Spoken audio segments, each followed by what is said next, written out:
Tell me why, Luz. Oh, well, I believe that if the agent, first of all, knowledgeable agent who brings results, who understand the business, who understand the market, and also embraces the technology, making sure that everything is done properly, surround themselves with talented individuals and partners like I said, like mortgage and title inspections and everybody else that they can rely on and they can refer because they trust them because they had so many good positive experiences. I believe that agent spends the right amount of time, doesn't matter what. Sometimes if it's a buyer's agent and they, or if it's buyers or sellers, doesn't matter, but they represent the buyer, they can spend up to 6 months with that couple, going from open house, looking at different houses, doing the research, scheduling appointments. At the end of the day, if you calculate their hourly wages, it can be like $10 an hour. Not always. Some of them get lucky and everything goes very smoothly and everything is sold within no time. And now I guess things are getting sold much faster, but still they spend marketing dollars, they spend their time, their weekends away from the family. So that, yes, I believe they should be paid and reimbursed for their efforts and for their education and for their time. I'm sorry. Did you say their education?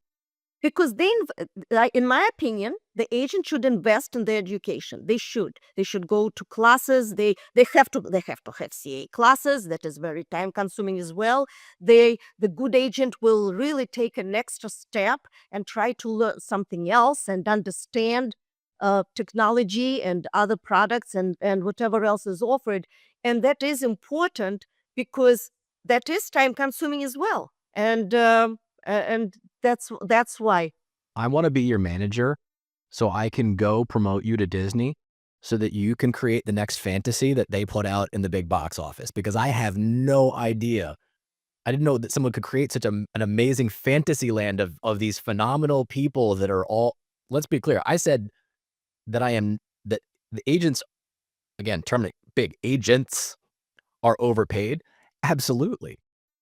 Here's why. If 90% of real estate sold in the US right now is sold by only 10% of the licensed agents, who are the people that are doing the actual work, what the hell are the other 90% of the people doing? So as But far then as they're I'm not getting concerned, paid. But let's what? that 90% are not selling anything, so they're That's not making no, no, any. no, no. That 90% are peeling off 1 or 2 transactions here and there randomly, number 1. And number 2, the reason that I say this is because that 90% is the reason that people believe that the 10% are overpaid. So my whole point is this. Yes, are agents then deemed to be overpaid? They are because we don't do a good enough job of describing what it is that we do. Do you know how many times I show agents a breakdown of my seller's guide or my buyer's guide that we use in our programs? And they're like, oh, there's so many of those things that I do. I just never thought about saying it. I'm like, I know. And that's why they don't understand compensation. 1, 2, I just love the fact that when you think about being overpaid, why is it that we are the only industry that I know of, that if I have a $5 million property or a $250,000 condo, my compensation's the same? That's ridiculous. That's ridiculous. And that's why nobody understands it. So, yes, are agents on the whole overcompensated? Absolutely. Are the 10% who are actually doing the right thing, who are professionals in the industry, overcompensated? Hell no. But they have to do a better job of explaining what that compensation is to avoid being viewed as overcompensated. But I kind of disagree with you. The 10% that, like according to you, they are paid fairly because they probably should explain a little better why they are getting that commission. However, you agree that they do a great job and they invest, but they do explain. That's why they do have presentations and explanations. They invest in marketing, in open houses, or in whatever is in demand in that particular market. They invest in it and they spend time and money on producing great results. So that is so obvious that they're not overpaid. And agents like that will more likely bring better, maybe over asking price or cash offer or selling in a week or all of the above. So they are not overcompensated, and that's why. And I do think they explain well what they will offer to their clients. I'm gonna invite you personally to come sit in on some of my workshops with some of the best agents in the country and watch what happens when I point out a few things and they go, "Oh, yeah, no, I do that, but I never thought of actually saying that." They do not explain what they do well. You just mentioned a listing presentation. What's a listing presentation? A promotional book on I sold X over the last 10 years. I was the Bronze Star winner in Korea or whatever President's Award trophy I got in 2006.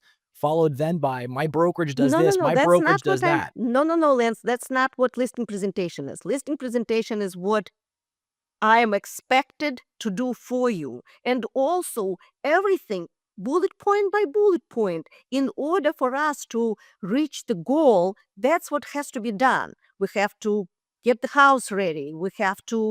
Uh, we have to do the professional photography. There is the drone. The drone is Which important. And every agent can do. Literally every agent can do what you just said. but they don't. A lot of agents don't want to spend the money, so why should they? That's why the 10% make more, Right. basically sell more, because they are investing.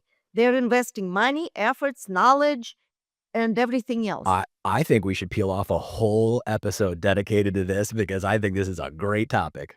I agree with you, but the agents I meet and I spend time with, and I do a lot of presentations. Sometimes I do 10 a week, like big ones with a couple hundred agents there. And I can tell you that they are divided. They should probably be sitting separately. I agree with you with 10 and 90, but the agents who are asking the right questions when I do my presentations, and they are calling me immediately asking for my advice, what they should do for that property, and they don't even care how much money it is. They do, but they don't. And then you have the other ones who will bargain with you, like the girl next last week. She was bargaining and bargaining, and then she said, "And what is Metaport?" So those do not deserve to be a realtor, probably. I don't know that we would necessarily agree on where the money is being spent as whether it's valuable or not, but, it is an interesting topic for sure.